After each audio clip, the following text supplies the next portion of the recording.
신방이라는 걸 도대체 누가 시작을 했을까요? 그냥 길거리에서만 복음을 전하시고 회당에서만 말씀을 전하는 게 아니고요, 예수님께서 어떤 경우에는 그 가정에 필요한 은혜가 있기 때문에 그 가정을 직접 찾아가셔서 그 가정의 은혜를 직접 베풀어 주셨던 것이죠. 고아가 되어져 살아가고 있는 이 삼남매를 예수님께서는 특별히 관심을 가지고 마르다, 마리아, 나사로의 집을 방문을 하셨던 것이죠. 그리고 우리 예수님께서는요, 회당장의 집을 찾아가셨어요. 죽은 회당장의 딸을 살려주시는 은혜를 주셨어요. 그리고요, 삭개오의 집을 또 찾아가신 일도 있으세요. 삭개오를 하여금 회개하게 하시고 그 사람이 예수 믿어 구원받도록 은혜를 또한 베풀어 주셨던 것이죠. 그런데 오늘 성경에 보니까 이번에는 제자들을 보내서 각 동네에 각 집에 보내셔가지고 신방을 하게 하셨어요. 4절에 보니까 여기 이렇게 됐어요. 어느 집에 들어가든지라고 예수님 말씀한 걸 보니까는요, 이거는 그 집에 찾아가서 하라는 얘기거든요. 그렇기 때문에 신방하는 목사가 중요한 게 아니거든요. 예수님이 보내셨다는 것이 중요한 것이지 목사가 중요하지는 않습니다. 신방대원이 중요하지는 않습니다. 가정에 신방하라고 보낸 사람들 보니까 예수님이 12제자를 보내셨다는 것입니다. 그런데 이 12제자는 어떤 사람들이냐면요, 가장 가난하고 가장 배우지 못한 사람들이 12제자들이었습니다. 이 사람들은 그 당시에 천대받는 어부들이었어요. 마태라는 사람은 세무공무원이었거든요. 같은 유대 민족이면서도 로마의 세무공무원이 돼갖고 같은 민족의 세금을 걷어들고 사람들이 막 욕하고 그러던 사람이거든요. 그런데 예수님께서요, 이런 사람들을 제자로 삼으시고 이런 사람들을 내 대신 각 집에 가서 신방을 하라고 보내셨던 거거든요. 신방의 의미는 목사에 있지 않아요. 목사에게 신방의 의미가 있지 않아요. 저를 보내셔서 주님이 신방하게 하시는 데에 의미가 있어요. 주님을 사모하시고 주님을 바라보시고 주의 은혜를 구하는 신방이 되어주시기를 바랍니다. 두 번째는요, 그럼 각 가정을 신방하라고 예수님 제자를 보내셨는데 왜 신방하라는 거예요? 하나님 나라를 전파하며 앓는 자를 고치게 하려고 보내시며 라고 되어 있어요. 예수님이 제자들을 신방하라고 보내셨는데 두 가지 목적이 있습니다. 거기에는요, 첫째는 하나님 나라 천국 복음을 전파하라고 보내셨다는 거예요.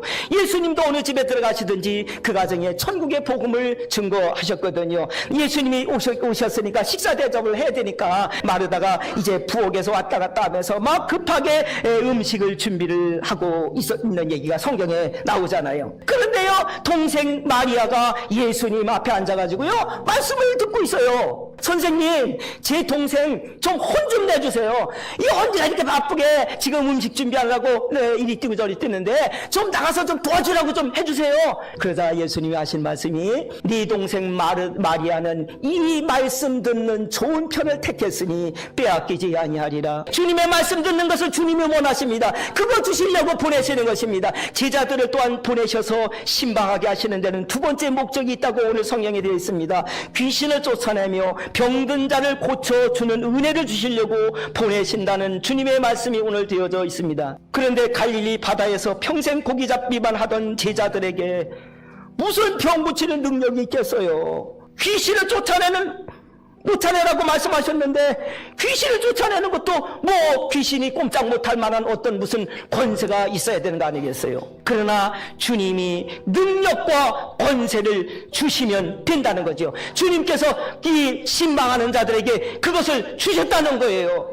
귀신이 쫓겨나고 그 가정에 역사하지 못하게 되는 거예요. 3절에는 신방하는 사람들이 가져야 될 자세에 대해서 말씀해 주셨어요. 신방하는 사람들은 아무것도 가지지 말라고 하셨어요. 뭘 의지하고 신방하라는 거예요? 신방대원들은 주님 의지하고 신방하라는 거죠. 주님이 역사하시기를 기대하며 주님이 은혜 주시기를 기도하며 주님만 의지하고 신방을 하라는 것이죠. 5절에서는요, 신방을 받는 사람들이 가져야 될 마음가짐에 대해서 말씀하셨어요. 신방대원은 각 가정에 가서 주님의 일을 하라고 보내신 주님의 심부름꾼이라는 것을, 심부름꾼이라는 것을 믿으시기를 바랍니다. 그래서 주의 이름으로 주님을 맞이하는 마음으로 주님의 은혜를 사모하며 받으시기를 바랍니다. 그런데 5절에 말씀에 이런 말씀이 또 있습니다. 누구든지 너희를 영접하지 아니하면 그 성에서 떠날 때에 너희 발에 먼지를 떨어버리고 그래서 그 증거를 삼으라 말씀하셨습니다.